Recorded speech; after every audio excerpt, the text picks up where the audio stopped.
You just finished up talking about the part about how great you were. So, sorry. I wanted to give him some time to really like. The groundwork.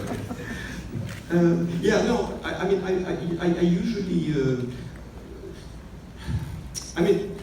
okay, I wrote this screenplay after a project I had, which was a movie I had written a while ago, did not happen. And instead of, starting from something that existed, meaning in my notes, I keep notes once in a while, I have a notion of a storyline, and if it sticks, I would just come back to it a few months later. And that's how most of my movies have taken shape. In the case of this film, I didn't want to go through that process.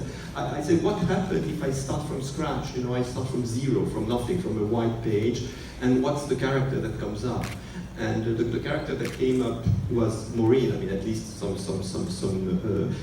very primitive version of her. And then I let myself be carried by my inspiration, and my inspiration in the case of this film, yes, had to do with why not try something that would verge on the genre, in a sense that, again, I mean, I felt that the movie I had done right before, Claudia was kind of a ghost story, but not exactly going all the way. What would happen if I went all the way? But usually, I'm completely schizophrenic. I mean, in those terms, I write stories. I have no idea how I will direct. I mean, I usually, I just find myself, in front of the bridge. How could he write that? And how, how am I going to get away with this? I mean, it was extreme, like when we were making Clouds of Suspiria, and I realized I had written like 6 or 7 pages dialogue scene. How do you shoot that? How you and it was the same thing about Personal Shopper. I was dealing with an area that I was not really familiar with. So, in a movie like this, the research is not as essential as when I do a movie like I don't know, Destiné Sentimentale or Carlos, where it's all about it's all about the research. I spend like months researching, understanding. Here, what I research, of course, is 2 specific dimensions of the film that I really wanted to get right. One was, of course, the spiritualist subculture, which of course is something that exists more, less depending on the countries, but still it's I mean, check it on the internet. I mean, it's pretty strong, and also the spiritualist origins of modern art, which is something that I kind of discovered in the process of writing, and I became fascinated with. The discovery of modern art is really the beginning of the modern world. I mean, there's something that defines modern society, modern culture, and really, actually, it happened from a nucleus of very abstract spirituality, theosophy. I mean, read what Kandinsky wrote, read what Mondrian wrote, and even more so someone like Ilma Afklin. So those were it's something that I kind of explored and integrated into the film as I was writing. Kristen, did you do that kind of research yourself, preparing for the role? I mean, I read through that one book that she was obsessively reading through. I think it's just to say, I think it's kind of a trip that you started particularly different in this case. Nothingness was the start of it, and it's like, you can't really always take credit for something that comes through you, and it kind of happened. You know what I'm saying? It's fucking weird that that's the first time that you approach something like that, and then this is what happened. Yeah, that makes sense. It's cool.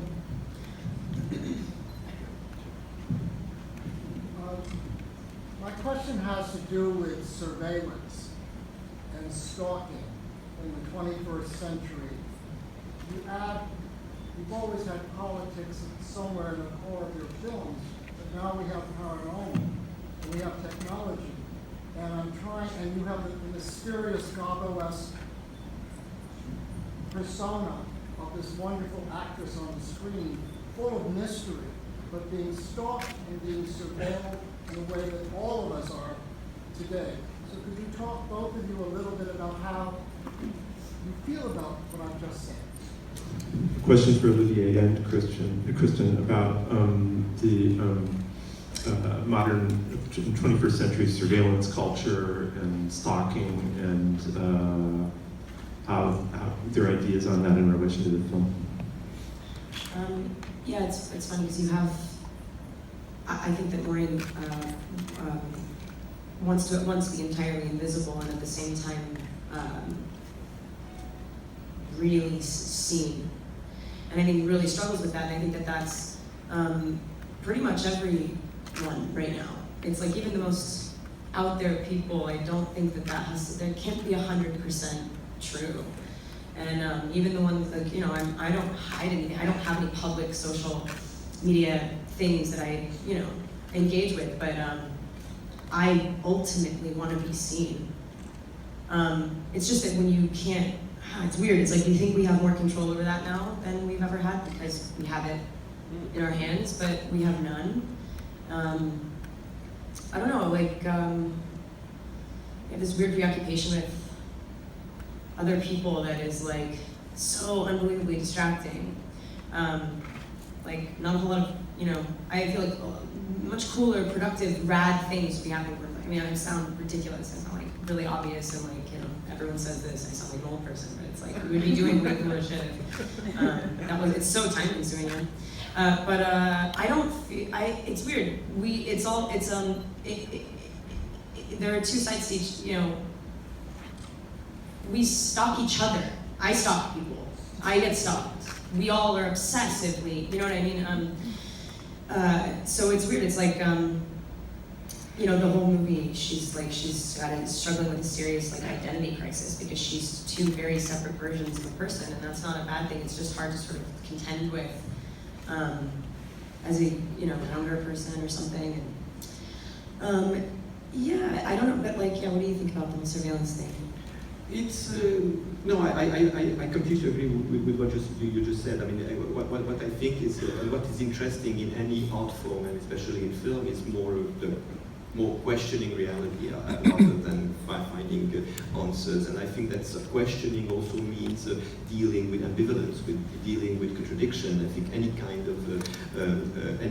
of path of understanding the modern world has to be dialectic in a way or another. So it has to include one thing and the other. Movies don't function with clear answers. But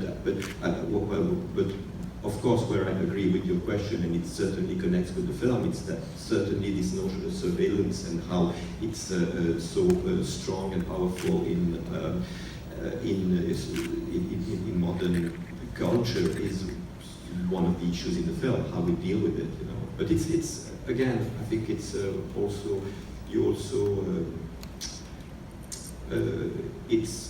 it's always been like that, you know. I mean, art also deals with universal questions, but it's only about trying to find a modern formulation of those questions and of those feelings.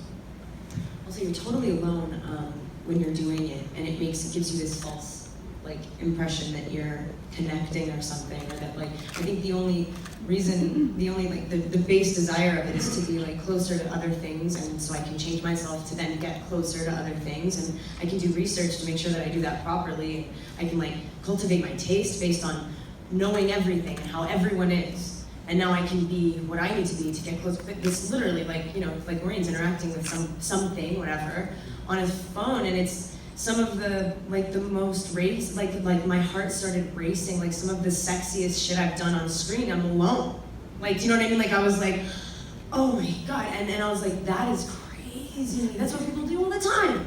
Like that's insane. It's just such massive disconnection, yet you're just fabricating a wonderful reality. So that's not less real. It's just perception. It's weird.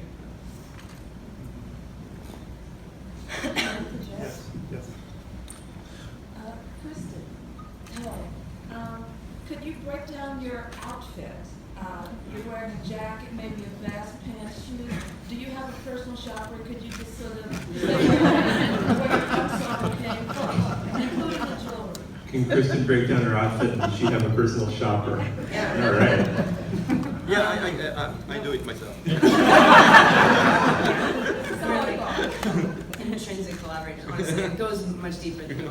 Yeah, you got it. It's a jacket and a vest and pants. I have a stylist. She's rad. She's really talented. But I like choose my shit. I don't like get dressed by someone. But this isn't mine. Like we just borrow this stuff and go thanks, and then we give it back, and it's like Who does it belong to? Various companies. Yeah, they will be getting this No stuff. plugs. Oh gosh, fuck, I don't know. They'll be No. happy to know that. Yeah, I do know. But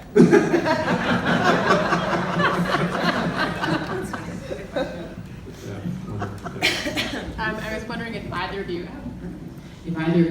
believe in the paranormal, and whether or not you do or not, if you think you've had an experience. The truth can be told. I love when he starts talking about this. We don't like have many conversations on set, but like late at night, like, but if you see a ghost, like, is that why you do this? Do you believe in ghosts? Like, that kind of stuff. I think, the answer is I think we all do. I think we all do. I mean, it's we all trying to do. I mean, we all know that what we see that's solid around us is not the totality of reality. I mean, that whatever we perceive of the world belongs to our thought process as we process it. That what one sees is not the same thing as another person sees because it's filtered by its experience. I think that it's not just that most of human cultures have believed in communication with another world, possibly with the dead. I think that dead do live through us. I think that's what the process of mourning is about. That we have some dialogue with the deceased person, anyone who had the experience, lived through that. So I think that ghost is just a code word for that. And I think paranormal is also another word for that. I mean, to me, paranormal is extremely normal. It describes what's happening, in my thoughts. I mean, I do think a lot of stuff that I like paranormal, right? And we all do in a way or another. So it's so that's what I was trying, and even trying to put images on it. Why not? Because the images that are created by our fears, by our anxieties, or by our hopes, they are scary and they are happening within us. I think it's very basic. It's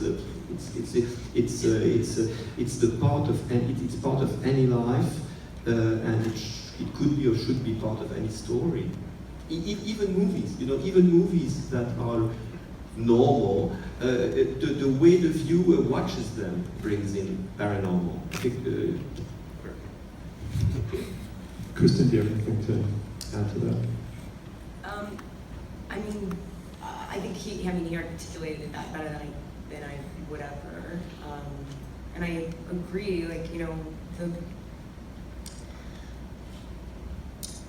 it's that thing, if it's real for you, then what the hell else is it?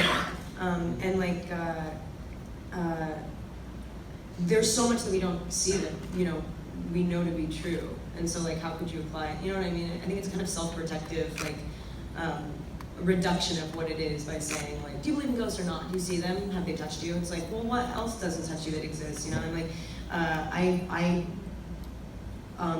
don't know what the fuck energy is, whatever. Our thing, there's something that doesn't go away, and whether I'm making that up or I'm actually being left with some residual debris. I feel people fucking intrinsically, it's something, you know what I mean? And I think that I think it leaves shadows, and yeah. And I think it's also, it has to do with the fact that we live in very materialistic societies, and the result of the materialism, increased materialism, is that more and more people have to hold to relate to something that takes them away from that materialism, that protects them from the materialism. You call it meditation, you call it Buddhism, you call it Scientology or whatever. It's something that's extreme, that's generated by modern society, and I think in that sense it's an important and exciting and inspiring question, for contemporary artists. Thank you very much, everybody. Thanks, you guys. Ladies and gentlemen, you're watching Hey, you guys! Hey, you guys, huh? Hey, you guys. Is that from the Goonies? It is indeed, yes. Nice. Hey,